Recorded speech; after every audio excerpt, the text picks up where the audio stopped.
Olá, tudo bem? Boa tarde, bom dia, boa noite. A vantagem da internet é que você se conecta sempre no horário seu, né? Você que está no celular, no laptop. Obrigada também a você que nos acompanha em várias casas, lares, que hoje, por meio da tecnologia, a conexão é ilimitada. Os grandes televisores. Enfim, sou Tatiana Sobreira. Começa mais um Conversa Franca, sempre a partir das 17 horas. E, na segunda-feira, nós temos o especial de política. A gente tem feito desde 2019, convidado vários nomes. Eu estava fazendo uma conta de bastidor com a assessoria do entrevistado que vai estar aqui, que eu vou falar. A gente citou, acho que mais ou menos uns 20 nomes que já sentaram aqui nessa cadeira e os outros que eu estou em busca. Mas pense num povo difícil para sentar aqui, né? Só para candidatos, possíveis candidatos à Prefeitura de Manaus. Esse cidadão do Amazonas há quase 30 anos... já está aqui no estado do Amazonas, é um dos empresários que mais investe no crescimento da cidade de Manaus. Ele, engenheiro por formação e também, quando formou, estava no Exército Brasileiro. E na trajetória dele, olhando assim, um pai dedicado, um avô dedicado, uma pessoa dedicada e, recentemente, eleito presidente do CODESE. O CODESE é um conselho formado por empresários e sociedade civil, onde pensa uma melhor Manaus, uma Manaus inclusiva, uma Manaus que tem uma identidade para os próximos 10 anos, segundo ele também, assessoria, para ser a cidade escolhida para morar e uma das 20 melhores cidades do mundo para se investir. Aí eu parei para pensar, será que ele é o novo? Eu vou conversar, até porque ele está no Partido Novo. Romero Reis, que está sentado aqui comigo, que eu tive uma surpresa quando falaram que você seria um dos candidatos também à Prefeitura de Manaus. Levou muito tempo para tomar essa decisão? Seja bem-vindo. Tatiana, é um prazer estar aqui contigo. Todo meu. Um frio aqui dentro. Mas está muito agradável. Um prazer poder falar com os internautas, né? Obrigada, querido. Com as pessoas que lhe acompanham. Com os manauaras em geral, né? Isso é sempre uma oportunidade, a gente poder falar um pouco dos problemas da cidade, as suas soluções e também dos vários papéis que as pessoas ao longo da sua vida, elas vão amadurecendo, elas vão acumulando uma bagagem, uma liderança e não tem sentido você manter isso com você. Acho que você tem que disponibilizar isso em proveito da sociedade que você é apaixonado, que você acredita, que você vive, que você usa todos esses papéis em proveito das pessoas. E esse é o sentido da vida e esse é o sentido que me desafia e é por isso que nós estamos aqui e vamos ajudar a construir uma cidade dos nossos sonhos.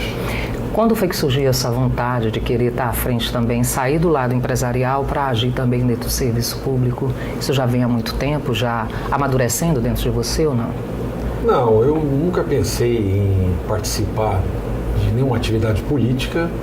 Mas à medida que você vai percebendo a evolução da sociedade, você vai se tornando mais maduro, você percebe que para você transformar a sociedade que você vive naquilo que é o ideal, né? E o ideal não é aquilo que a gente pensa, mas é o que o coletivo pensa, só tem uma maneira. A gente tem que olhar a política não como uma escada para o poder. Nós não temos projeto de poder.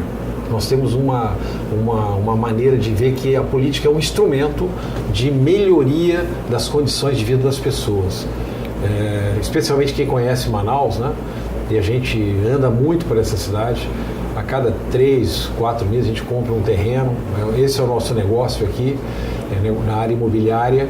E à medida que você começa a ir para a periferia, você vê como isso é uma cidade com mais de 2.150.000 habitantes, que cresceu desordenadamente, uma cidade horizontal, onde os serviços públicos não conseguem acompanhar as necessidades das pessoas e tem muita coisa por fazer e nós só vamos conseguir resolver todas essas demandas usando a tecnologia, montando time, dialogando com as pessoas e sendo firme na execução daquilo que é capaz de inserir Manaus entre as melhores cidades para se viver e fazer negócio. Romero, recentemente a gente tem aí no Brasil uma demanda absurda de uma necessidade do novo, né? Nem sempre o novo representa um estreante na política, né? Mas o novo com novas propostas. Eu entrevistei várias pessoas aqui que sentaram, já políticos de carreira e pessoas que não têm experiência na própria política. Mas eu acho que quem é empresário tem uma experiência também até com o próprio serviço público. Tudo está entrelaçado no nosso país, né? O que você poderia dizer que o que te diferencia não por ser um novo estreante à frente de um cargo, tentando estar na cadeira do executivo, mas o que é de diferente? O que o Romero tem que os outros não têm? Bom, olha, antes de falar do partido que eu estou e sou filiado, né, novo, eu quero falar dos valores e dos preceitos que essa instituição, o Partido Novo, adota como linha para ser seguida. O partido que defende o livre mercado, né? Graças a Deus, o Brasil é um país capitalista, mas que reconhece que o capital tem um valor social. Isso a gente não pode negar. Mas que nós temos que vencer na vida fruto do trabalho, fruto da organização, fruto da sua capacidade, né? E não ficar na dependência. O Estado tem que fazer isso, o Estado tem que dar aquilo. O Estado ele tem que moderar, ele tem que induzir, ele tem que criar as condições adequadas para que a iniciativa privada possa então colocar o capital, montar os negócios que sejam capazes de gerar postos de trabalho, que sejam capazes de gerar riqueza, porque toda vez que esse processo é invertido, é a derrocada da sociedade.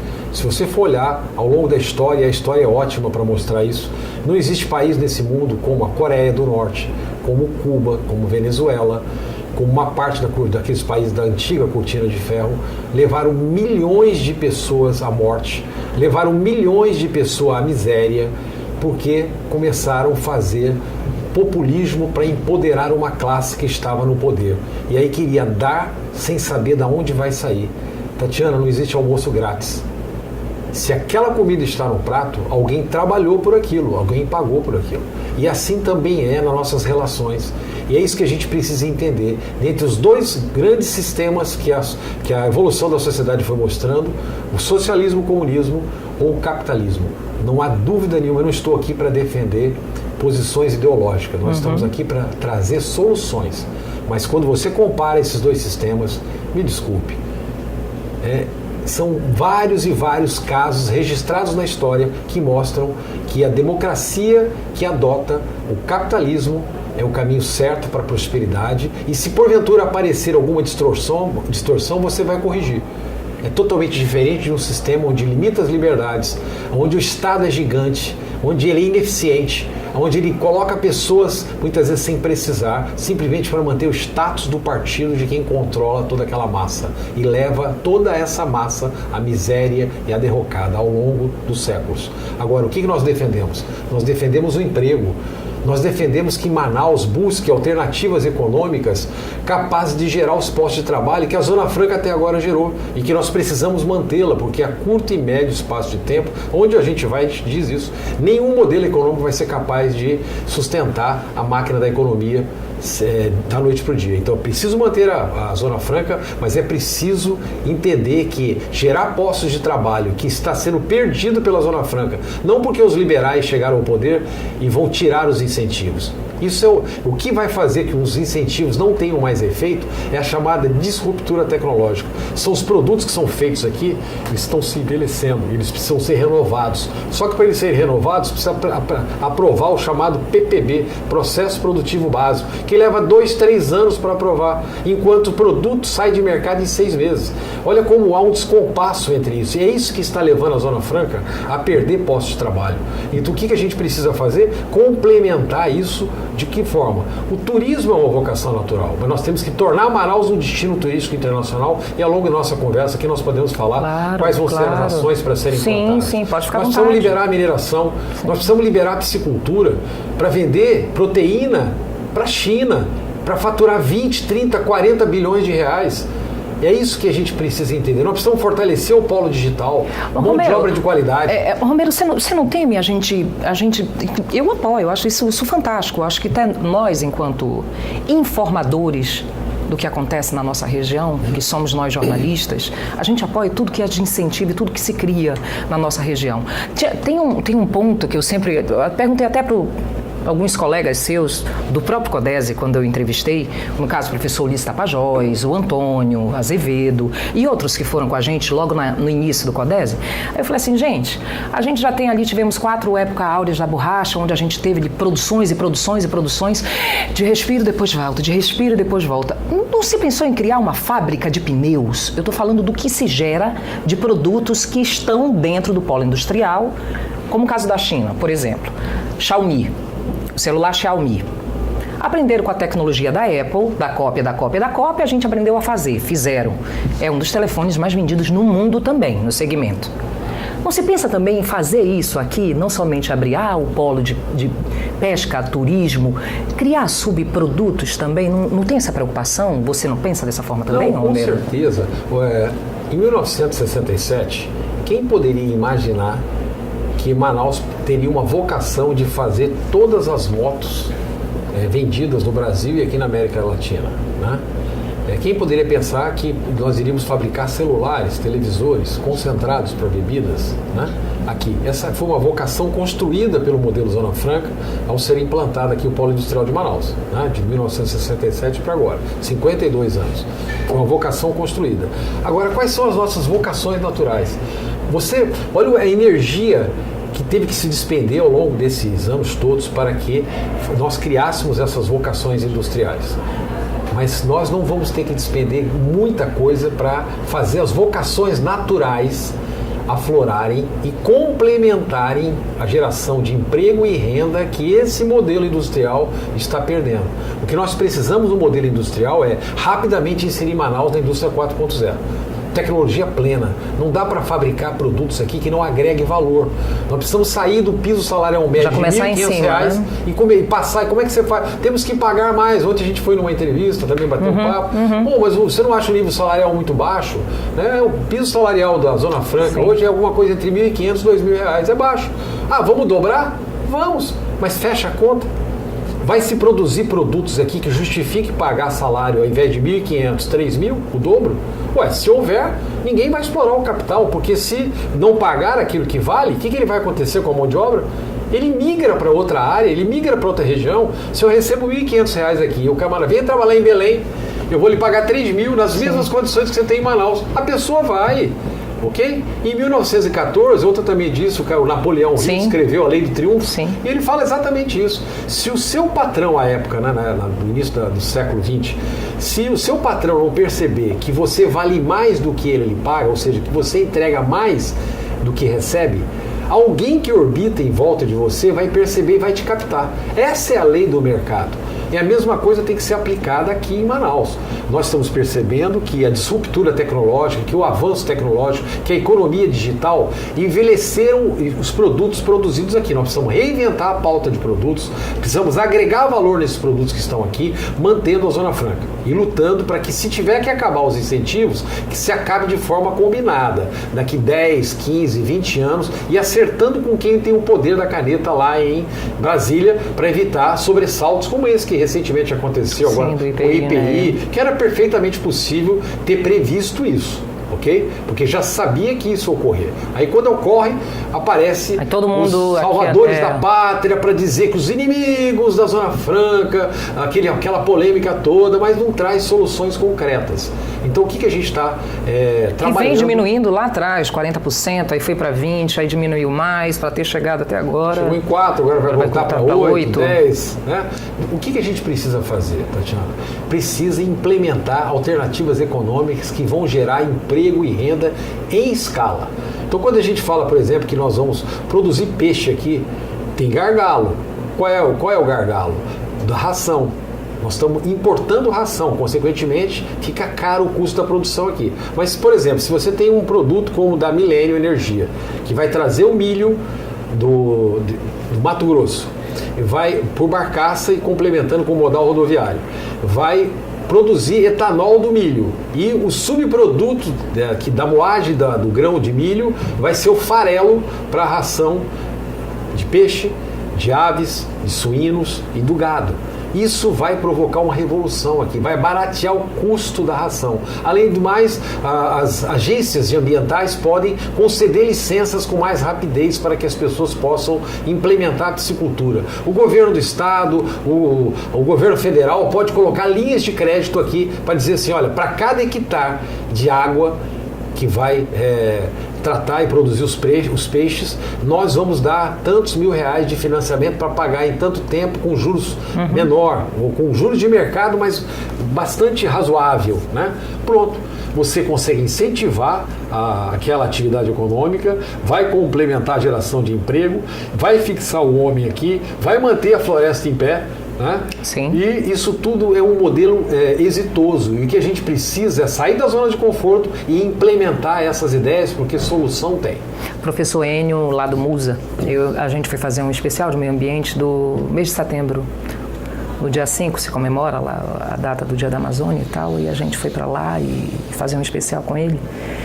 E ele contando, né, que ele sempre dá palestra para o Exército Brasileiro para falar de pesquisas e tudo. Ele falando, ele chama o caboclo de florestino. Achei tão bonito isso. Florestino, que é o nativo, né, o nascido mesmo, o originário, como diz ele aqui, Rufino, né. Aí ele estava falando, Tatiana, e foi até citado por um pesquisador para Miriam Leitão no Globo News, né. E eu ri porque a gente conseguiu dar em primeira mão aqui no estado do Amazonas uma matéria que era uma pauta muito importante. Ele falou o seguinte, a Merkley, um grande laboratório mundial, descobriu o anti-inflamatório no uxi amarelo. Ele estava querendo fazer um comparativo com a extração ilegal do ouro, dos minérios, né? E com 1 miligrama de uxi amarelo. 1 quilo de uxi amarelo, 1 miligrama é $1.000. $1.000. Olha só, a matemática dele. Ele diz assim, Tatiana, quanto é 1 quilo de uxi amarelo com a árvore em pé? É mais de 1 milhão. Mais de 1 milhão. Ele falou assim, então, onde que a gente está perdendo? A gente está perdendo não só com a extração do minério legal, porque contamina de mercúrio, o peixe consome, não expele e vai para dentro da gente. Ou seja, as águas dos rios da Amazônia, com mais de 3.000 garimpos a céu aberto, contamina muito mais o ribeirinho que está lá do que o viveiro. O peixe comido de viveiro, que a ração evoluiu, né? Está bem melhor do que no início logo, né? Por que eu estou lhe perguntando isso? A gente sabe que tem uma pauta toda muito extensa. A gente acabou de fazer uma matéria onde os rios de Manaus, os igarapés que abastecem, quase que 80% estão todos poluídos por invasões, caso Cidade das Luzes, Monte Oreb, que está nos fundos ali, lá da reserva Duque, onde tem ali o Água Branca que passa por dentro também, que abastece o próprio Tarumã. Tem uma preocupação do senhor para estar ali conectado com pesquisadores, conectado com o pessoal do meio ambiente, para fazer um turismo sustentável para Manaus, para inserir, junto com o CODES, essa Manaus do futuro, não o Vale do Silício, mas a floresta da biodiversidade que vive do turismo e trazendo um suspiro com esse lixo que está em frente de Manaus, que é garrafa PET de tudo quanto é canto, que está... Vocês não pensam, vocês debatem isso também? Porque a Amazônia é o primeiro tema que se fala no mundo inteiro. E Manaus é a capital-estado da Amazônia, quer queira, quer não, né? A capital mundial do Rainforest. É a capital mundial do Rainforest, né? E o Tatiana, isso foi sensacional você ter tocado nesse assunto, porque você não pode fazer ciência pela ciência. A ciência e a tecnologia estão à disposição de resolver os problemas das cidades. As pessoas não moram no país, não moram no estado, elas moram na cidade. E essa relação da cidade com as pessoas é que é uma coisa muito dinâmica e que é fantástico. E você quer que o local onde você mora seja o mais desenvolvido possível, porque é ali que você passa os momentos da sua vida. E esporadicamente, quem pode, às vezes vai viajar, vai para algum canto, né? Pega um barco ou pega um avião, mas 99% do seu tempo você passa na sua casa, no seu trabalho, na sua vizinhança, nos locais que você roda na cidade. Então, por que não tornar esses espaços fantásticos? Por que não tornar as cidades inteligentes? Por que não colocar a ciência e a tecnologia para resolver problemas simples, como, por exemplo, você ter que levantar 2 horas da manhã para pegar uma senha, para entrar numa fila para matricular o seu filho na escola? Isso não tem sentido. Ou você pegar uma senha para poder fazer uma consulta médica. Sendo que com a era hoje que nós temos, você vai puxar ao alcance da sua mão o seu smartphone. Inclusive até lhe assistir como estão lhe assistindo agora. Pois é, como tanta gente está nos ouvindo, nos olhando, né, por intermédio disso, né, desse instrumento fantástico. Assim tem que ser a tecnologia. Né? E como é que nós vamos então proporcionar isso para as pessoas? Colocando isso ao alcance do cidadão, desburocratizando, racionalizando os processos, fazendo o recurso público que é arrecadado a nível razoável, chegando aonde tem que chegar, com transparência, com equipe. Você não pode montar uma secretaria, secretários ligados ao espólio da conquista do poder. É isso que aconteceu durante décadas aqui. Olha, todos aqueles na Idade Antiga, o imperador romano conquistava uma região e os generais que estavam com ele ali iam, olha, você vai ficar com o ouro, esse aqui vai ficar com o diamante, esse aqui vai ficar com o vinho. Não era assim na antiguidade? Na antiguidade era. Na política atual continua a mesma coisa. Olha, você me apoiou? Eu vou lhe dar a secretaria A, a secretaria B, a secretaria C. Mas espera aí. Balcão a de negócios, secretaria A é a secretaria de educação. A secretaria B ou A é a de saúde. A secretaria C é a que aprova os projetos e que gera desenvolvimento. Vira um monstro, Como é que eu vou colocar à frente de áreas tão importantes que são determinantes para a vida das pessoas, para pagar um compromisso de quem me apoiou? Olha que coisa absurda. E como é que nós trabalhamos? Como é que o Novo pensa? Quando eu falo de Novo, eu não estou só falando de partido. Eu estou falando daquelas pessoas que têm compromisso com o local onde ela mora. Isso é fundamental. Isso você não coloca na sua casa alguém que você não possa pagar. Mas na área pública, coloca pessoas que vão lá, estão na folha de pagamento muitas vezes e que não produzem. E que às vezes nem vão lá. Você acha aceitável isso? Não tem chance de nós conseguirmos evoluir com esse pensamento. E como é que você resolve isso? Você resolve isso escalando um time de qualidade. Então, qual é o perfil de profissional para a pessoa estar à frente da Secretaria de Educação? Poxa, ele tem que ser pós-graduado. Graduado nem precisa dizer, né? Claro. Tem que ser pós-graduado, ele tem que falar inglês, ele tem que dominar, ele tem que ter feito o curso tal, ele tem que ter tantos anos de experiência, ele tem que ser uma pessoa idônea, não é verdade? Aí ele vai então, várias pessoas vão submeter o seu técnicos, currículo, né? Vai ter um processo seletivo de escolha, não pensando em agradar politicamente, mas de escolher aquele profissional que vai pegar aquela secretaria ou aquela fundação ou aquele órgão que está aqui numa posição e que nós desejamos que ela chegue aqui. E quais são as ações que ele vai ter que implementar para sair da 100ª posição e inserir Manaus entre as 10 melhores cidades para se viver e fazer negócio? Quais são as ações? Na área da educação, na área da saúde, na área do transporte e mobilidade urbana, na área do saneamento básico. Como é que nós temos uma cidade com 2.200.000 habitantes em que 10% dela é servido por esgoto, Tatiana? Olha o que isso causa de problemas para a máquina da saúde. Né? A gente cansa de ver os institutos Trata Brasil da vida dizendo que para cada real investido em saneamento básico, há R$4 de economia na área da saúde. Cada criança que está morrendo aqui não tem que passar por isso. É um genocídio velado, né? Assim que... Vá no Monte Oreb. Vá na Cidade das Luzes. Você vai ver as crianças correndo na terra, com as valas de esgoto passando para cá, com as cacimbas de água do outro lado. Isso é um verdadeiro absurdo. Qual é a chance daquela semente que precisa ser bem cultivada, precisa ser bem alimentada, para que ao longo do processo de vida dela, ela se torne uma árvore frondosa e capaz de gerar frutos para a sociedade? É assim que a sociedade evolui. E o Brasil estar entre as 10 maiores economias do mundo, poxa, não tem o menor sentido isso. O Brasil deveria estar entre 5 maiores. Tem um país com uma dimensão continental, a terceira maior dimensão territorial em países, né? De população. Sim. Em clima ótimo, não temos fenômenos naturais aqui que nos causem dano. O maior bioma do mundo, estamos aqui, né?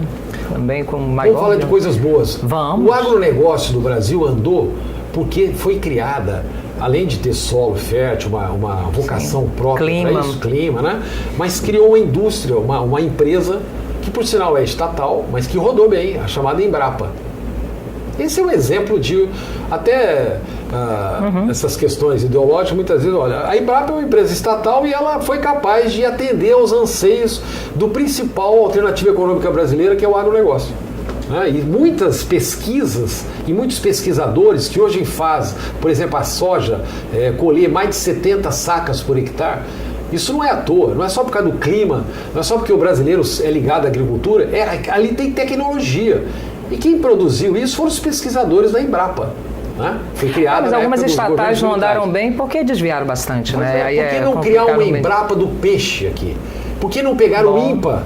O INPA, ao invés de ficar fazendo pesquisa da pesquisa, dizer assim, olha, como criar uma ração com alto poder nutritivo, com os insumos que nós temos aqui, para gerar tantas toneladas de peixe, de proteína de peixe por hectare de lâmina d'água. É isso que nós precisamos. E para isso nós precisamos ter energia barata. Energia em Manaus é muito cara. Demais. Um apartamento de 100 metros quadrados em Ribeirão Preto paga R$80 de conta de energia. Em Manaus vai pagar mais de 800. Paga. É 10 vezes. E esse insumo, ele é fundamental na indústria. A pior internet do Brasil, a mais cara. Sabe qual vai ser o quarto ciclo? Que já teve até o terceiro ciclo. Não, e não rodou. Né? Não rodou. Mas vamos criar o quarto ciclo? O quarto ciclo vai ser através da internet de qualidade com os municípios do interior. Nós estamos encabeçando esse projeto Futuro da Minha Cidade. Né? A gente pensa em Manaus. Né? Logicamente que as boas práticas daqui também podem ser replicadas para todas as cidades. Legal esse nome, Minha Cidade. Deveria ser projeto Futuro da Nossa Cidade. Né? Mas é legal Mas isso, é um projeto, é um nome muito forte, né? Que tem uma identidade. Meu, né? Que é o pertencimento, a sociedade toda. É legal isso. Isso é muito legal. Né? O que a gente pensa, Tatiana? Nós precisamos entender a dor das pessoas. Rode a periferia de Manaus e você vai ver como aquilo tem necessidade de olhar com olhares de planejamento. Que chegue a infraestrutura, que chegue ideias de empreendedorismo, que chegue condições de emprego. O que a cidade de Manaus precisa, o que o cidadão de Manaus precisa é de emprego. É alguém que possa dar uma expectativa de vida para ele, porque com o emprego ele tem a dignidade dele na mão. Romero, zonas norte, leste, norte, leste, quase 500 mil aqui, cidade-estado. Isso faz às vezes Boa Vista, eu acho que tem quase 400 mil, né? De moradores, né? Então, assim, não seria criar subprefeituras ou não? Você pensa em não criar, ou pode vir a criar também, para começar a existir. Cidade Nova, a gente tem ali 400 mil, 300 mil habitantes. Não se pensa também em criar na sua gestão, se eleito for? Olha só, isso é possível, é um modelo que já existe em outras cidades. Sim. E que funciona bem. Né? Nada impede de você, não é subprefeitura, é uma área, uma comarca, alguém responsável por aquele espaço, por aquele grupo de bairros, perfeito.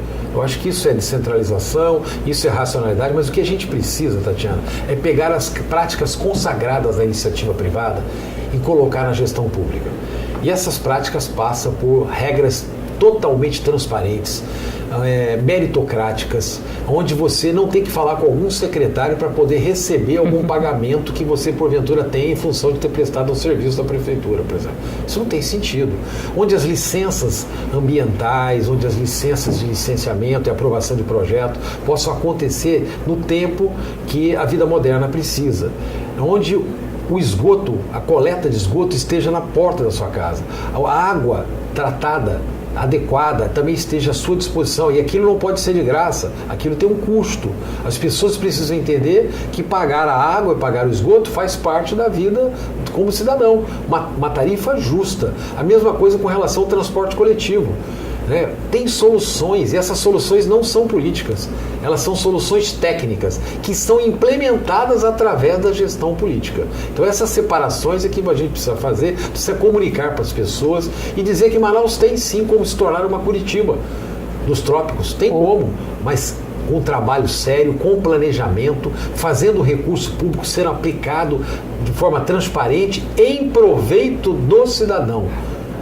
As pessoas que estão à frente da gestão pública, elas são servidores das pessoas. E elas têm que levantar cedo e dormir quando der para trabalhar por essas pessoas que, porventura, lhe colocaram lá no poder. Esse sistema é muito legal, é isso que faz a democracia ser fantástica. E a democracia brasileira tem dado exemplo para o mundo, né, de um país continental que tem mais de 210 milhões de habitantes, uma das pouquíssimas sociedades multiculturais do mundo e que nos torna os brasileiros um povo muito inteligente, inovador. Hoje eu fiquei sabendo que 80% dos softwares que são ERP, que é uma sigla de software que são usados para gestão de empresas, são softwares brasileiros.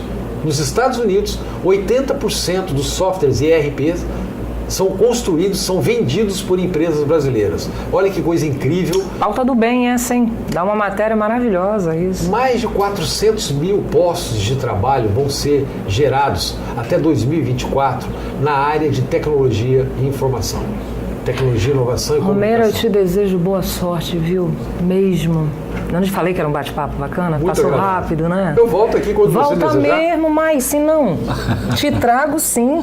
Quando deixar ali a assessoria, ó, deixar eu trago, vou trazer de novo. Ah, bora combinar assim, eu vou combinar para ir lá na casa dele, no trabalho, né? Que eu acho que a gente tem que mostrar esse lado pessoal de vocês, sabia? Vamos falar inclusive em Codajás. Olha, menina, e foi na minha cidade, descobri o açaí, né? Descobri que o Romero também... E Abacaba. Da Abacaba, Buriti, açaí, Abacaba. Descobri que é cantor de coral. Obrigada, viu? Prazer. Abraço na família, sucesso. Traga mais dinheiro para nossa terra, que você, enquanto empreendedor e empresário, isso é muito bom, gera mais trabalho, que aqueça cada vez mais. Independente de ser eleito ou não, o senhor sempre vai continuar sendo um homem importante para o nosso estado, viu? Muito obrigado, um prazer ter vindo aqui. Parabéns pelo seu trabalho e pela oportunidade de a gente poder discutir esse tema tão importante que é o desenvolvimento de Manaus. E a você que está ligado, gente, olha, se gostou do programa, faz assim. Segue, compartilha, fala o que você está achando. Quanto mais a gente faz da pauta do bem, independente de qual lado você está ou não, eu acho que você contribui muito mais para que as pessoas que apoiam ou não possam ter uma visão diferenciada de quem que vai tocar a nossa capital, estado, que é Manaus. A você, obrigada. Segue nossas redes sociais também. Um super beijo, eu te espero na próxima. Te deixo na paz, tá? Tchau, tchau.